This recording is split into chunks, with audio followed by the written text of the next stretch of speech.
Hello, everyone, and thanks for joining us on the program today. I'm Amarachi Ubani. Here are the headlines.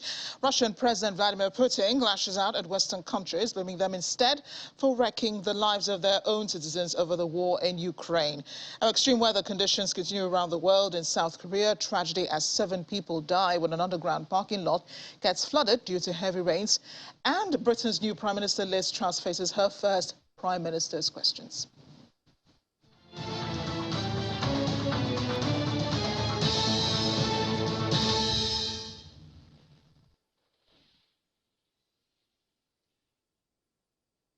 Let's get right into it, shall we? We begin in Russia, where President Vladimir Putin has a lot to say about the special military operation in Ukraine, the sanctions imposed by Western countries and the entire world. Well, he says sanctions imposed on Russia for invading Ukraine have had little or no impact as Russia is coping with the West's economic aggression. This would be one of those moments the Russian president would address major issues in Russia and around the world. But now the focus is on Ukraine. He was speaking to participants of the Eastern Economic Forum in the city of Vladivostok.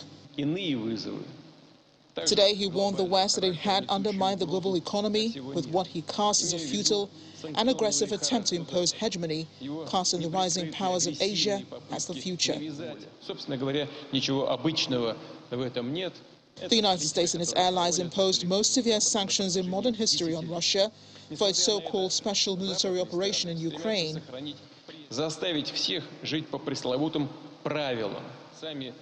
Putin said the sanctions had replaced the COVID-19 pandemic as the main threat to the global economy.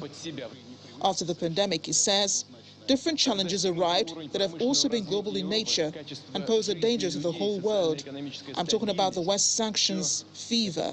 Its brazen and aggressive attempts to force others how to behave, deprive them of their sovereignty, and force them into submission.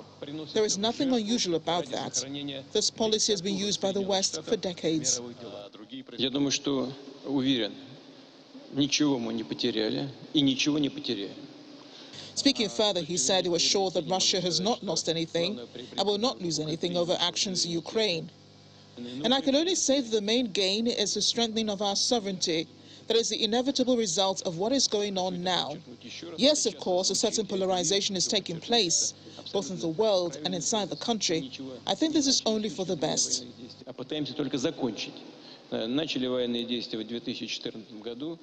He also blamed Germany and Western sanctions for the Nord Stream 1 pipeline not being operational, and that Ukraine and Poland decided on their own to switch off their gas routes into Europe, and that Russia would have no problem selling its vast energy resources around the world, despite Western sanctions designed to cut off Kremlin's vital energy revenues. He said Russia would not stop supplying gas and oil if price caps are imposed on Russia's energy resources, telling the audience, like I said, we won't supply anything that goes beyond our contracts. We won't do anything that was imposed on us. There'll be only one thing left for us. Just like in a Russian fairy tale, we'll be saying, freeze, freeze, the wolf's tail. Мы ничего не строим, мы технологии получили соответствующие, отработали. Если нужно будет, пожалуйста, мы включим Северный поток-2. Then he faces a threat to the Zaporizhzhia nuclear power plant, saying that Ukraine is the one threatening Europe's nuclear security by shelling the plant and that Russia had no military equipment at the facility.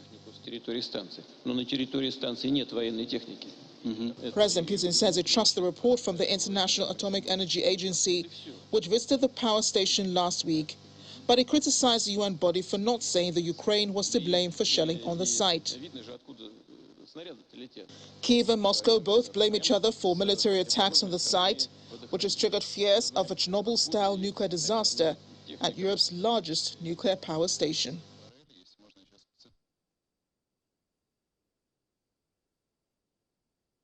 Now, Turkish President Recep Erdogan says he does not think the West's provocative policies towards Russia are correct. After they proposed a price cap on Russian gas, Russian President Vladimir Putin had earlier threatened to halt all supplies if the EU took such a step, raising the risk of rationing in some of the world's richest countries this winter. President Erdogan told a press conference this afternoon because there is a West that is leading a policy based on provocation, it will not be possible to achieve a result there. Russia has already indefinitely halted the flows through the Nord Stream 1 pipeline and has cut or shut down supplies on 3 of its biggest westward gas pipelines since its invasion of Ukraine. Oil supplies have also been redirected eastwards. In other developing stories, Ukraine says it's looking at shutting down the Zaporizhzhia nuclear plant for safety reasons and is worried about the reserves of diesel fuel used for backup generators. A comment is coming from the country's top nuclear safety expert, Mikhailo Podolyak, who advises the government on these issues. The imperiled facility, Europe's largest nuclear power plant, remains disconnected from the Ukrainian grid after shelling cut its external power lines. Moscow and Kyiv accuse each other of shelling the plant, risking a nuclear disaster. Well, he said the facility was supplying its own electricity needs, but that backup diesel generators would have to be fired up if it remained disconnected, though he gave no time frame for that eventuality. But let's get inside Ukraine now through the lens of this eyewitness video that shows Ukrainian soldiers in vehicles at a crossroads in Volokhiv Yar in Kharkiv region. The village of Volokhiv Yar was captured early by Russian forces invading Ukraine. It lies 20 kilometers northeast of Balaklia. We cannot confirm the location of the video, which we're hoping will come up right now. From the layout of the road and the buildings they're seen in the video, which match the satellite photography of the area. But one of the correspondents on the ground was not able to confirm the date that it was shot. There are several posts on social media from military bloggers and witnesses reporting fighting around Balaklia, a town of 27,000 people. It lies between the cities of Kharkiv and Izium. Control of Balaklia could facilitate a Ukrainian attempt to encircle or partially encircle the Russian-held city of Izium, according to the Ukrainian army.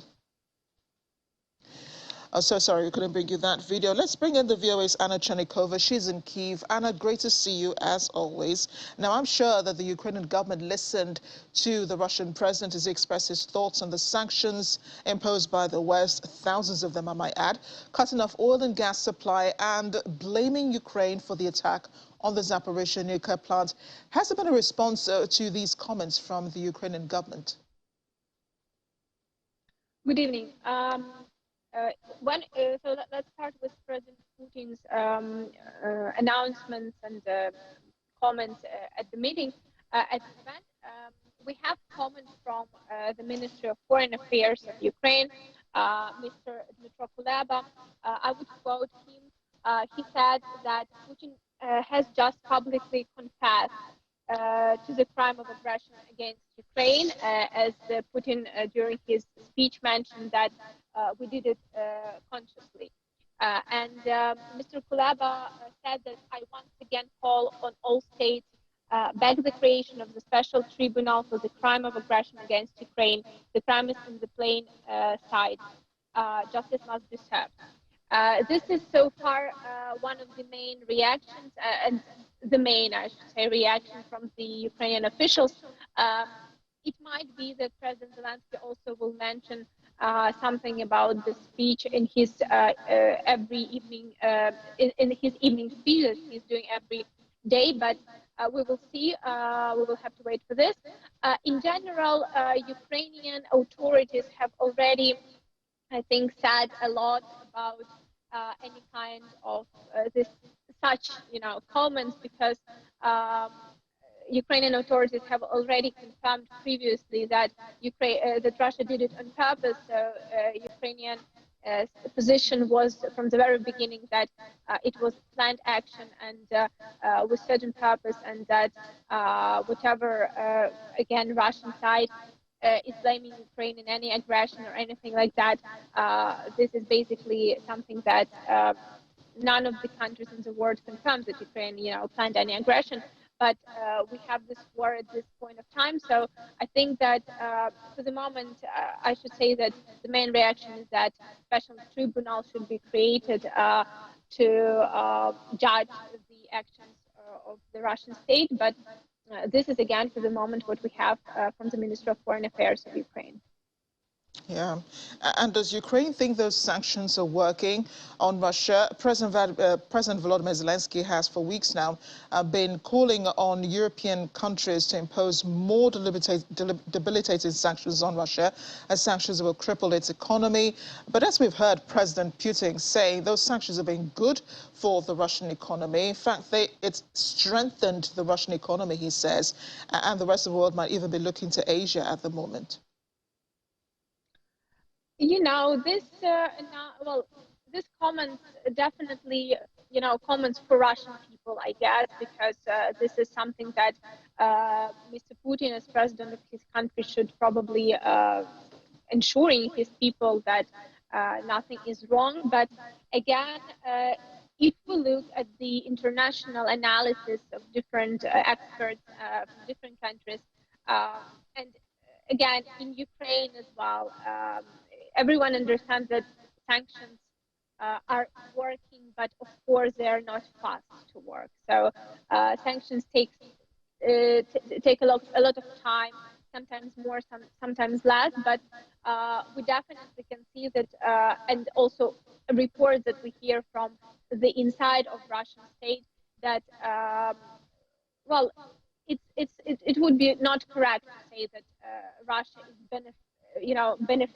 benefiting from the sanctions. This is definitely not the case. At least, again, according to the reports from the inside, from different from some media resources, and from bloggers, and from people who remain in the country.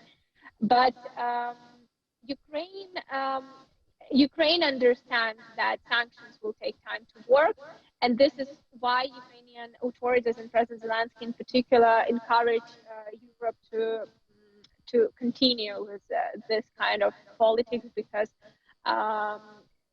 war is going on, and for the moment we definitely can see that Russia still gets enough income from the European countries and from from different kind of.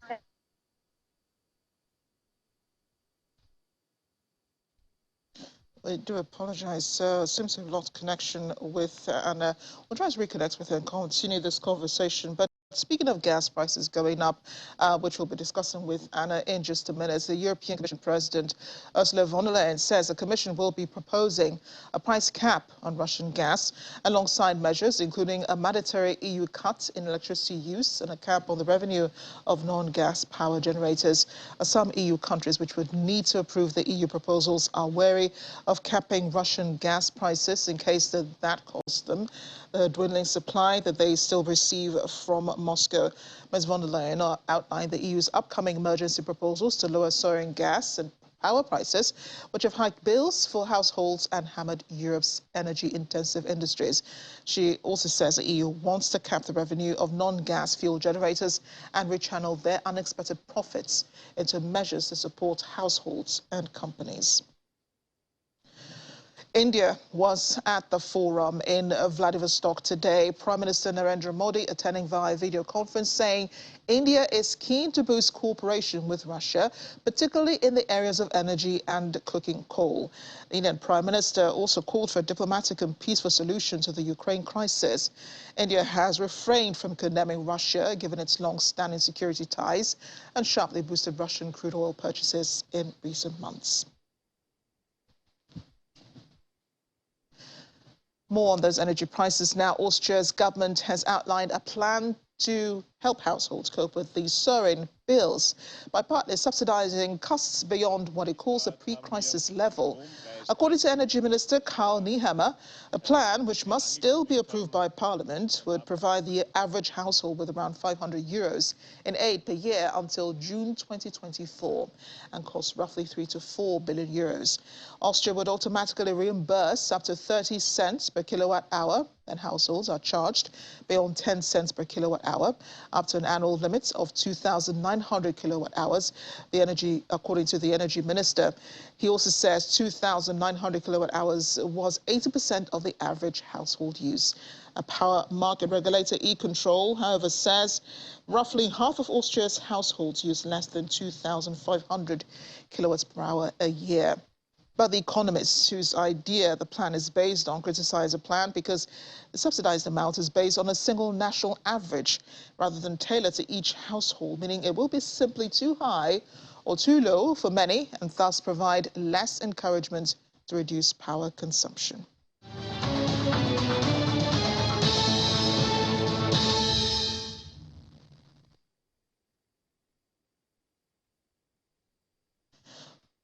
Well, to other stories now. Authorities in South Korea say 2 citizens were rescued in a dramatic operation after being trapped underground in a parking garage for more than 12 hours. And a city battered by a powerful typhoon.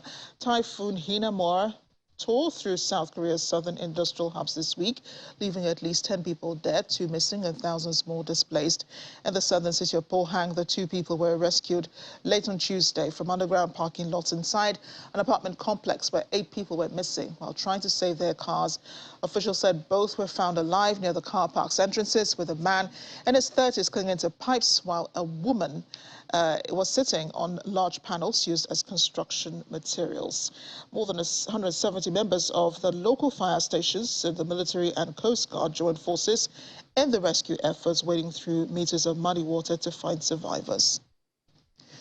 We'll have more weather reports after the break when we come back, as 15 people die in a landslide in Uganda. Stay with us.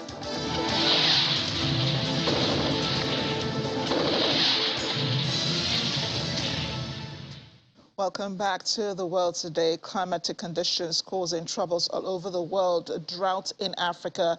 A day after the United Nations Children's Agency warned the part of Somalia would be hit by famine in the coming months, hundreds of children have already died in nutrition centers across the country. A famine in 2011 in Somalia claimed more than 250,000 lives. Many of them were children, and the Horn of Africa region is on track for a 5th consecutive failed rainy season. Hundreds of children have died in food and nutrition centers across Somalia between January and July this year, as reported by the United Nations. But it says there could be other unknown hunger casualties. 730 looks like a small number, and it is, because we don't simply know what the full picture out there is. I have met many families whose children died along the way as we're coming on trek to come and seek help in the IDP camps and so on. Somalia really is a very difficult place to have a full understanding of what is happening out there, simply because the systems for data collection do not exist. And so what we have at the moment is really going by the deaths that are recorded in the nutrition centers. Unfortunately, with hunger comes the tendency for disease to creep in. So the centers are for children with severe acute malnutrition, as well as other complications such as measles, cholera, and malaria. And these are considered just a snapshot of the situation across the country. Famine is on our doorsteps, and we're going to be witnessing the death of children on an unimaginable scale in the last months of 2022 if we don't act fast. 30,000 people have been arriving and moving between IDP camps each week over the past weeks, which is an increase of 135% on recent months. Over 1 million people have displaced internally this year so far. Most of them have walked for up to 10 days in search of food and water, arriving with literally nothing in a deteriorated state, with malnourished children or children who have died. Many of the mothers I have talked to had buried children in the previous days, either from contracting diarrhea or measles in the overly congested camps or along the way from malnutrition. UNICEF says that disease outbreaks are increasing among children, with some 13,000 suspected measles cases reported in recent months, in which 8% are children under the age of 5. Funding for Somalia has increased in recent weeks, and the United Nations $1.46 billion appeal is now 67% funded. And the United Nations $1.46 billion appeal is now 67% funded. But aid officials warn that it has come very late and that more may be needed.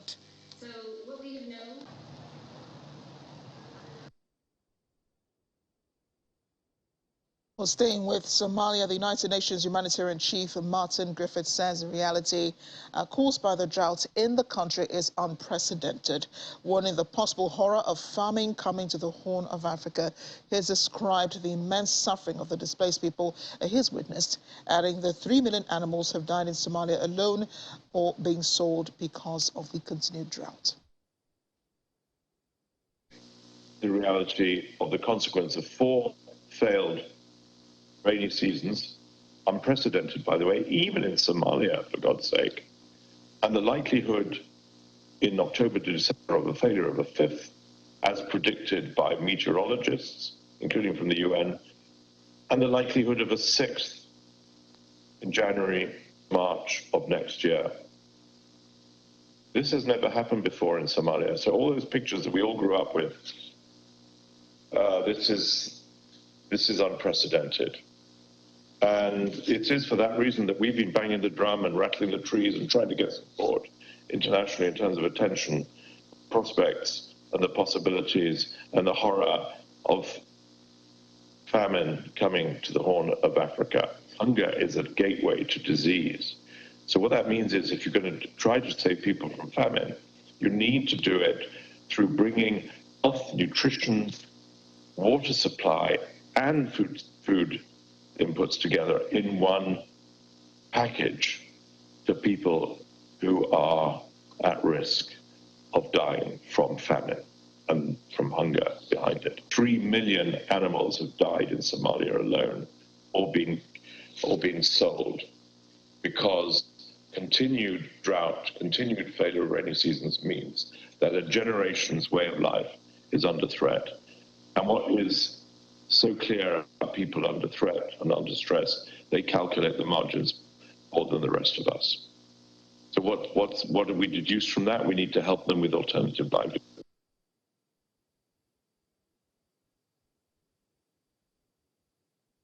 As announced in the United States, now a New Mexico County Commissioner became the first public official to lose their job for participating in the January 6, 2021 riots at the U.S. Capitol, when a state judge on Tuesday ruled the Republican violated the U.S. Constitution by engaging in an insurrection. State District Court Judge Francis Matthew wrote in his decision that Otero County Commissioner Coy Griffin, founder of a group called Cowboys for Trump, violated Section 3 of the 14th Amendment of the U.S. Constitution when he took part in the riot that left 4 people dead and 100 police officers injured, disqualifying him from holding local, state, or federal office.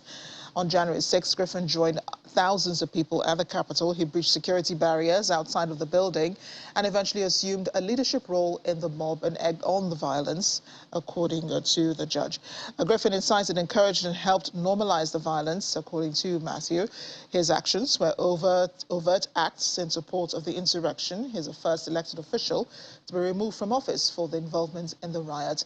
The ruling also marks the first time a judge has ruled that the incident was an insurrection, and the first time since 1869 a judge removed a public officer under Section 3. The appointment by a federal judge of a special master to review records seized by the FBI during its search of former President Donald Trump's Florida estate is legally suspect and gives credence to the incoherent arguments of Trump's lawyers, according to a legal scholar. In her ruling, Cannon granted Trump's request for a special master, an independent third party who is sometimes assigned in sensitive cases to review materials that could be covered by attorney-client privilege. She said the person will be tasked with reviewing documents that are not just covered by attorney-client privilege, but any records possibly covered by executive privilege as well. NYU distinguished scholar in residence Peter Shane said the ruling bypasses a statute already in place to rule on claims of executive privilege by former presidents, whereby the current president first gets an opportunity to make a decision. There hasn't been a formal claim of executive privilege. Just, I might want to claim executive privilege about all of these documents that were sitting in Mar-a-Lago for 20 months, but I need more time to have somebody, it's just incoherent. It is, if there is a claim to be made, it needs to be made in an orderly fashion in front of a judge authorized by law to resolve that claim. Not this sort of, I live in a fancy house, I've been president, so I get to classify or declassify at will, and, executive privilege is mine forever. or it might be. That's just not the way government can proceed. If the current president declines to invoke executive privilege, then the former president gets to have his claim heard in court. But it's not in the Southern District of Florida, it's in the District of Columbia. And again, that's by statute. So there's, all of these issues are, I think, bypassed in Judge Cannon's opinion, which from an executive privilege point of view, I think just doesn't make sense. There's nothing the special master can do with regard to executive privilege that's relevant here. There would just be an identification of which papers potentially were privileged. And then, the president would be asked, do you want to claim executive privilege? And then somebody would have to make a decision. But that somebody could not possibly be the special master. The special master wouldn't, special masters don't have the authority to make constitutional rulings of that kind. Police in Tennessee say a body found on Monday is that of missing heiress Eliza Fletcher. A 34-year-old mother of two was a teacher in the area and the granddaughter of a local billionaire. She was abducted while jogging early on Friday morning near the University of Memphis campus. Cleota Abston, a 38-year-old man with a previous conviction for abduction, has been charged with kidnapping and murdering Miss Fletcher. Her family issued a statement after the discovery of her body, saying they were heartbroken and devastated. Our correspondent in Washington, Maria Bird, joins us now. Maria, great to see you as always. Let's begin with the billionaire heiress's murder. Police have found the suspect. They have him in custody, but he's not saying anything, and he's not giving them anything to go on. What happens now? Well, what will happen now is he will make until a formal hearing. There will be another hearing sometime today. And once that hearing happens, they will then bring forth charges against him. He's also stated that he has no funds for an attorney, which means he will get a public attorney. And then at that point, whatever charges are brought forth, he will stay in jail until the court proceedings begin. And, unless he says something, it will be highly likely that he'd be charged with a crime and then he'd be sentenced. And so at this time, he's just going to be going through the typical procedures as if anyone who is charged with this type of a crime. Yeah. What would Donald Trump now and the special masters have been appointed to also oversee the case, to look into the Mar-a-Lago investigations? What would he be doing alongside, the DOJ? And what happens if there are different outcomes to these investigations? This has been obviously, as people keep saying, unprecedented. How many times can we say that, right? I mean, it's we've just never seen this type of a process before. We know that the judge that ordered that a special master was due for this type of investigation was a judge that was appointed by former President Trump. And so many are outraged by what they're seeing in this process. This is really, from what many believe, is undermining the due process of the Department of Justice. This is undermining the investigation in many ways, and this will become a much longer process. The question now is that, and I think I heard it earlier talking about the constitutionality pieces. This is really going to fall down to, what does the Constitution say about this type of investigation? How much power does the special master have? It is highly likely that the Department of Justice will begin to contest as a special master to your point, if they come out with differing information, differing opinions. We already know that we found some folders, Department of Justice and Special Master, that are empty, that say classified, that say private information. And so that is also going to become a question as well. Where is that information that were in those folders that are now empty? And so once we get to the place, if they are differing, it is highly likely that there will be different information released from the Special Master of the Department of Justice. That will then likely go back to court, but it will really be upon the Department of Justice to look at the Constitution to see what are those statutes stating how we can proceed, even though this is something we have not in the U.S. truly experienced before. But the Department of Justice is prepared. I don't think that they ever thought that former President Trump was going to allow this investigation without contesting it. this will just continue to elongate this process. The real concern for many Democrats is really going to be around what does this mean for the midterm elections. And obviously, most importantly for them is what does this mean for the presidential elections. But we know that President Biden is very prepared for that. And as he's out on the campaign trails, he is really being very clear about those MAGA Republicans and really almost differentiating those who are supporters of Trump from the typical Republicans. Yeah, and the former president says the investigation is politically motivated. And his supporters also believe that, you know. What's the middle ground then in the conversation between those who say, you know, the DOJ is only doing its job? Some also blame Joe Biden, saying he knows everything that's going on. And then some others agreeing with former President Trump, saying it's because he wants to run in 2024 that this is happening. Well, the middle ground, unfortunately, is going to be back and forth in court. That's really going to kind of be what the deciding factors are going to be. At this time, they're going to just keep running these parallel investigations. You're going to have that special master kind of as an overseer for the former President Trump. And we'll just have to see what actually comes out of it. And if there is any way at all that there can be some agreement as to where the investigation will go. It is not at this time predicted that the Department of Justice will kind of concede and will do things any differently than they have. It is expected they will continue to go full force, and they will contest anything that they believe is outside of the boundaries that the special master should have. Will the outcome of the investigations be made public? The investigations will likely not be made public probably until we see the end of these election cycles. It'll probably be a bit of a time before we even see what are the results of them. Thanks again, Maria, for bringing us up to speed. We're heading back to weather reports now, at this time still in Asia. The technology hub of Bengaluru in India was gearing up for more heavy rains today after a brief respite from several severe flooding. Authorities have stepped up efforts to evacuate people. There they are with the boats looking for those who need help and helping to pump out waters from inundated areas. The country's Silicon Valley is facing an unusually wet monsoon, which has brought 162% more rainfall than average since June 1st. Floods after 2 days of incessant rain this week brought chaos and killed at least one person. While flooding roads had cleared in the worst-hit areas earlier today, the situation is likely to turn grim again, with heavy rains expected later in the day as officials issue a red alert for the city.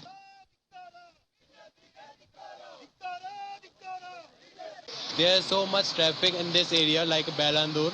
We have to go to the office, but it is raining since last 3 days, for full night. And in the Balandur, there is no water drainage system available.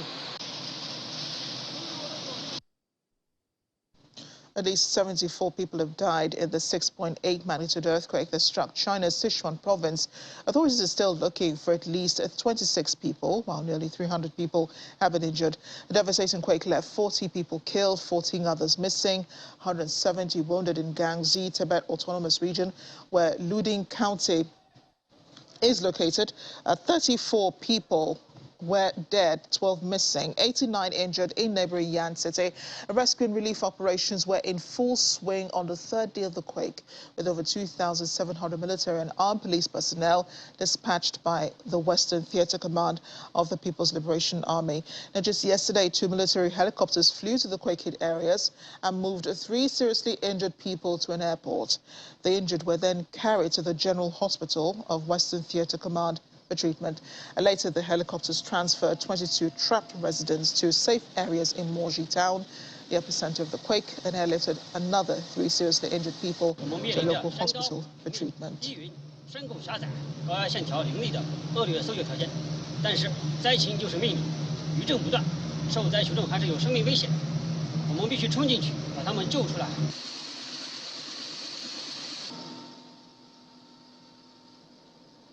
We can show you those dramatic pictures now from South Korea, where 2 citizens were rescued in a rescue operation after being trapped in a submerged underground parking garage for more than 12 hours.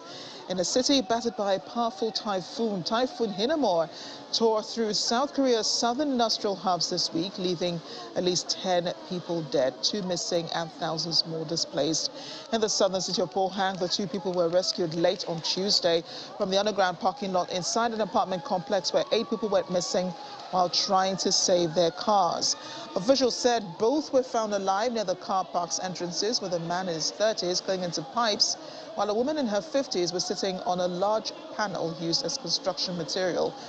More than 170 members of local fire stations, the military and coast guards joined forces in the rescue efforts, wading through meters of muddy water to find survivors. According to officials, 6 others were, however, found dead.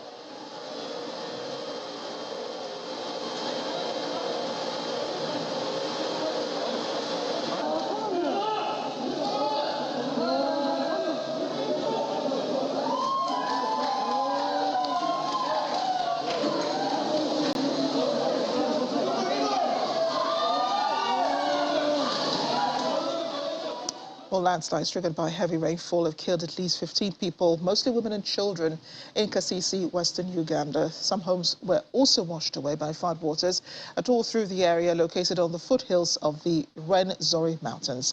A spokesperson for the Uganda Red Cross says 6 people were injured in the landslides in Rukoki following torrential rains. The region is prone to landslides and saw 3 people killed last week in Budimbugyo district. A rainy season, which normally starts in August, has this year resulted in devastation in parts of the country. Several parts of East Africa have experienced severe weather this year, from long droughts to destructive rains and flooding. Firefighters struggle to contain a deadly blaze in Hemet, California. It spread to 5,000 acres overnight. Officials said the so-called Fairview fire started on Monday afternoon. It spread rapidly. There it is, leaving at least 2 people dead. Aerial images, which we're looking at now, show large plumes of smoke rising above the affected area. As the raging fire shows no sign of slowing down. More than 2 decades of drought and rising temperatures, exacerbated by climate change, have made California more vulnerable than ever to wildfires. The 2 most devastating years on record were in 2020 and 2021, based on the number of acres burned. Extreme weather conditions around the world. We're still ahead on the program. The Buenos Aires World Tango competition begins. Get your dancing shoes on.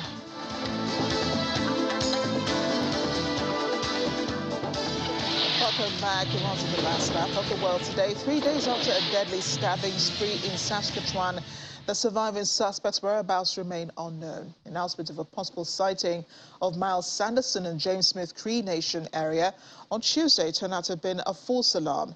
He's been the target of a major police manhunt since Sunday after the attack left 10 people dead, 18 more injured, not including the suspects. Attackers rocked the otherwise peaceful Canadian region. Police have warned people to take appropriate precautions in an alert sent to mobile phones in the area. Meanwhile, British Prime Minister Liz Truss says she would set out plans to tackle soaring energy bills, but would not impose a windfall tax on energy producers, with borrowing instead set to increase to fund the costly intervention. Truss, who was appointed Prime Minister on Tuesday, has vowed immediate action to address one of the most daunting sets of challenges for an incoming leader in post-war history, including soaring energy bills, a looming recession, and industrial strife. Well, she chaired a meeting earlier in her cabinet before making her parliamentary debut as Conservative Party leader, going head-to-head with opposition Labour Party leader Keir Starmer in the high-profile Prime Minister's questions, and ruling out paying for any new energy package by imposing a windfall tax on big business.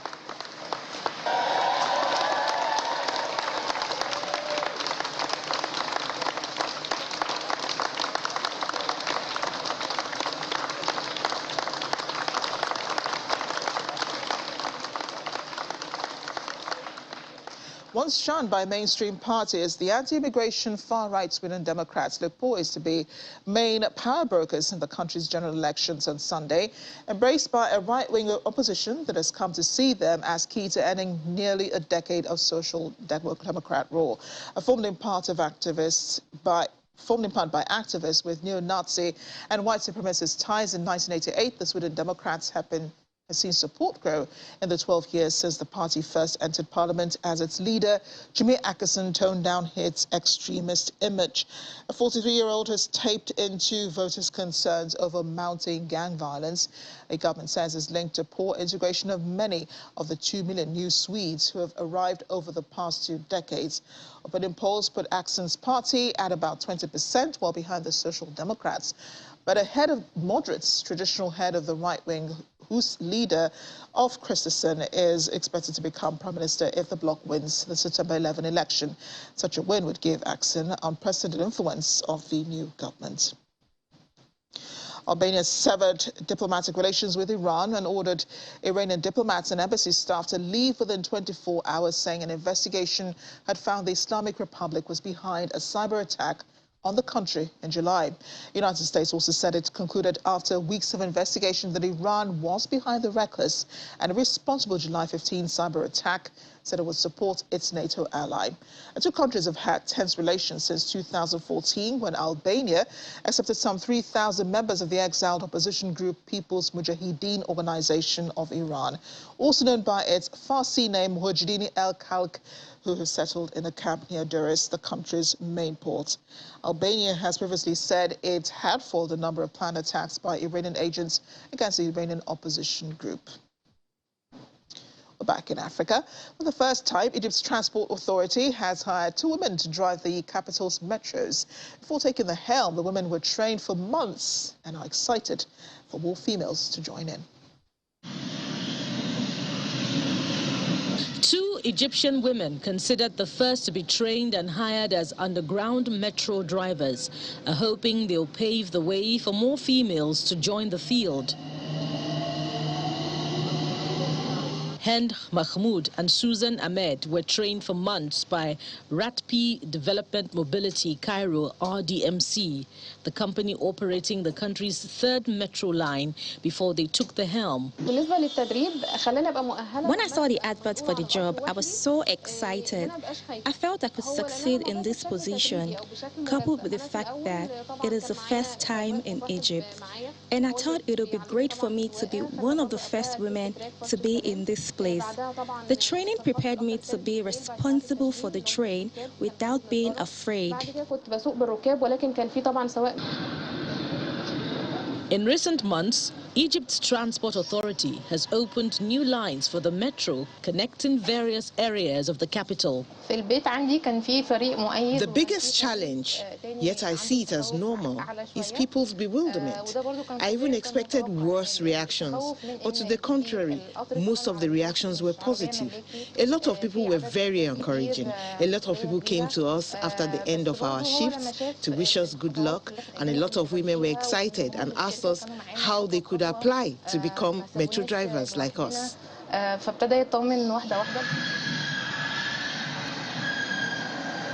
The company employs a total of 78 male and female drivers and plans on training other women in the coming months.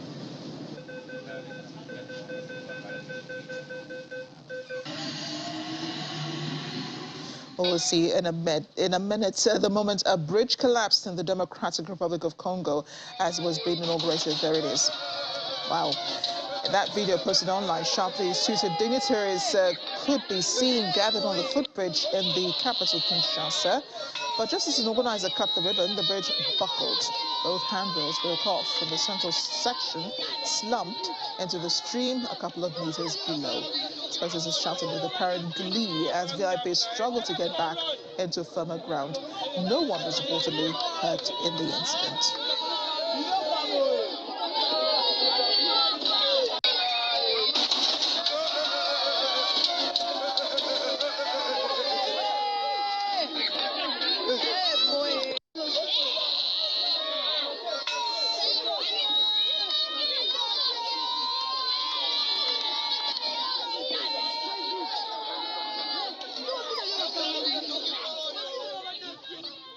Thankfully, no one was hurt. Now let's go on to tango. At the Buenos Aires World Tango Festival, which is kicked off with concerts, tributes and dancers from around the world showcasing their elegant footwork in the hope of making it to the next round of the competition. More than 1,500 artists from 25 countries will participate in the salon and stage style competitions. The salon tango is often characterized by slow, measured and smoothly executed moves, respecting the space of other dancers on the floor. The walk is considered the most important element. A stage tango is quite literally tango performed on the stage for a presentation to an audience. The 2022 festival also features performances by dancers and tango musicians, as well as workshops, classes, and exhibitions with spectators encouraged to join the fun and shake a leg themselves in milongas or tango dance halls. Salon and stage style champions will be crowned on September 18 to close out the festival.